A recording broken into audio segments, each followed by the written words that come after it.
প্রিয় দর্শক, নতুন একটি ভিডিওতে আপনাদের স্বাগতম। উপদেষ্টা উপদেষ্টা আসিফ মাহমুদের অস্ত্র লাইসেন্স নিয়ে বিতর্ক এখনো শেষ হয়নি।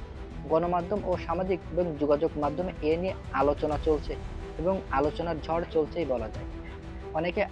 অনেকে আশা করেনি যে ছাত্র উপদেষ্টা তথ্য রাজনীতিবিদ থেকে উঠে আসা তার কাছ থেকে লাইসেন্স বিহীন অস্ত্রর ম্যাগাজিন পাওয়া গেছে এবং বিদেশে যাওয়ার পথে এয়ারপোর্টে স্ক্যান করে তিনি ধরা পড়েন। মরক্কোতে আনুষ্ঠানিক আন্তর্জাতিক প্রোগ্রামে যাওয়ার সময় এয়ারপোর্টে স্ক্যান করে তার ব্যাগের ভিতরে ম্যাগাজিন পাওয়া গেছে এবং এই বিষয়টি সামনে সামনে আসে এবং তখনই জানা যায় তার কাছ থেকে লাইসেন্সধারী থেকে ব্যাপক আলোচনা শুরু হয়েছে। তিনি কিভাবে এই লাইসেন্স পেলেন এবং সাধারণ নাগরিকদের জন্য যে শর্তগুলো প্রয়োজন সেগুলো তিনি কিভাবে পাশ কাটিয়ে উঠলেন, এটি সবথেকে একটি বড় প্রশ্ন হয়ে দাঁড়ায়। সাধারণ নিয়ম নীতি অনুযায়ী অস্ত্রের লাইসেন্স পেতে হলে আবেদনকারীর বয়স কমপক্ষে 30 বছর হতে হবে। 30 থেকে 70 বছর বয়সের যে কোনো ব্যক্তি অস্ত্রের লাইসেন্সের জন্য আবেদন করতে পারে, তবে তাকে টানা 3 বছর ধরে 1 লাখ টাকা করে পরিশোধ করতে হবে।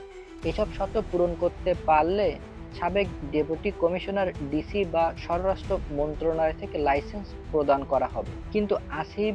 কিন্তু আসিফ মাহমুদের বয়স এখনো 30 হয়নি এবং তিনি পরিশোধ করেননি। তাহলে কিভাবে তিনি এই অস্ত্রের লাইসেন্স পেয়ে গেলেন?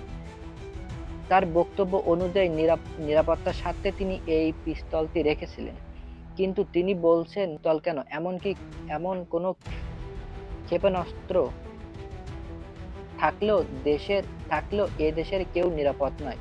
একথা স্পষ্ট। তিনি নিজের নিরাপত্তার জন্য এই ব্যবস্থা নিয়ে এখন থেকে স্বাভাবিকভাবে প্রশ্ন উঠছে, তাহলে অন্যদের নিরাপত্তার দায়িত্ব কারা নিবে এবং কে নিবে?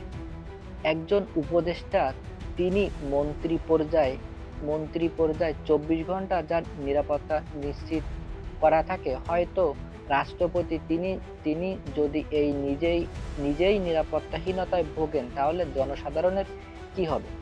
এটি সবথেকে বড় একটি প্রশ্ন হয়ে দাঁড়ায়। এবং জনসাধারণ নিরাপত্তা তাহলে কোথায়?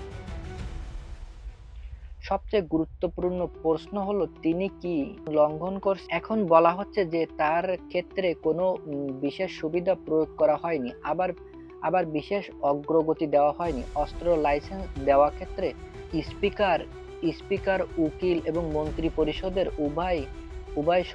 উভয় সম্মতিতে এবং সংসদ গঠনের সিটি কর্পোরেশনের মেয়র, এ শ্রেণী পর্যায়ে, জেলা পর্যায়ে, প্রশাসনিক উপজেলা পর্যায়ে এবং চেয়ারম্যান, বিচারপতি এবং গেজেটভুক্ত মুক্তিযোদ্ধা, এদের বিশেষ করে শ্রেণীভুক্ত হিসেবে বিবেচনা করা হচ্ছে। যেহেতু আসিফ মাহমুদ উপদেষ্টা মন্ত্রী পর্যায়ে পান, তাই সেক্ষেত্রে বয়স 30 না হওয়া পর্যন্ত সমস্যা নয় এবং 3 বছর টানা আয়কর দেওয়া সত্ত্বেও প্রয়োজন নয়। ফলে বিশেষ করে ভুক্তভোগীদের হিসেবে লাইসেন্স পেতে পারেন। তবুও প্রশ্ন থেকে যায়, তিনি কি আদৌ এই বিশেষ শ্রেণীভুক্তর উপযোগী আছেন কিনা? এটি একটি নৈতিক প্রশ্ন, কারণ তিনি ছাত্র উপদেষ্টা হিসেবে নিয়োজিত আছেন এবং দীর্ঘমেয়াদী দায়িত্ব পালন করছেন না। নাহিদ ইসলাম যেভাবে অল্প সময় দায়িত্বে ছিলেন,